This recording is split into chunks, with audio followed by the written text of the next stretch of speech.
काय रे संपला बघा काय कंडिशन आहे सीएनजीची. एवढा उशीर रांगेत राहिलो आणि आता अशा प्रकारे सीएनजी संपलेला आहे. आता आम्हाला रिवर्स फिरावं लागणार आहे. हा या बघा कशा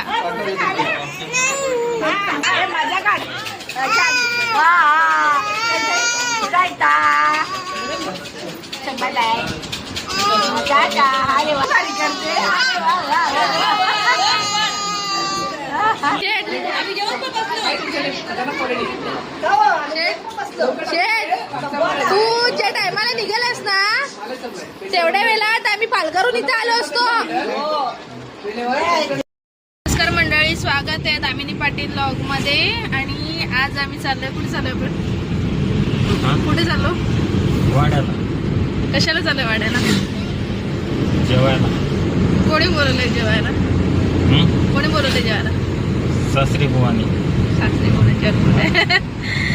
तर आज आम्ही चाललोय माझ्या मामाकडे जेवायला. आणि हा बघा रुद्र झोपलाय. कसं झोपलाय बघा.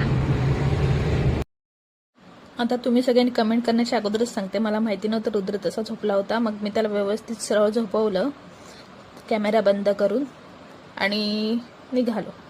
गाडी थांबवून त्याला नीट केलं आधी. तर आता बघा आम्ही ऑन द वे आहेत. आता आम्ही मस्तान नाक्याजवळ पोहोचलोय आणि बघा थोडी ट्रॅफिक लागले. इथे बोर्ड दिसत असेल तुम्हाला वरचा, वाडा, कुडूस, भिवंडी, नाशिक असा बोर्ड लावलेला वरती. आत्ता जस्ट मस्तान नाका आम्ही सोडलेला आहे. आणि हे बघा मध्ये कसे बैल, ह्याच्यामुळे ट्रॅफिक झाली होती. गाई म्हशी सगळे इकडून तिकडून फिरत आहेत रस्त्यावरती. आणि हे बघा इकडे आता खूप अंधार केलाय पावसाने. काय माहिती पाऊस येतो की काय आज तर. पण खूप ढग वगैरे आलेत. आम्हाला उशीर झाल्यामुळे आम्ही पालघरमध्ये सीएनजी टाकलं नाही. आम्हाला आता पालीला जावं लागेल. आणि हे बघा रस्ता, कसा रस्ता आहे बघा आमच्याकडे जायला वाड्याला. एवढे खड्डे आहेत की रस्त्यात खड्डे आहेत की खड्ड्यात रस्ता तेच कळत नाही. भयंकर रस्ता झालाय बापरे.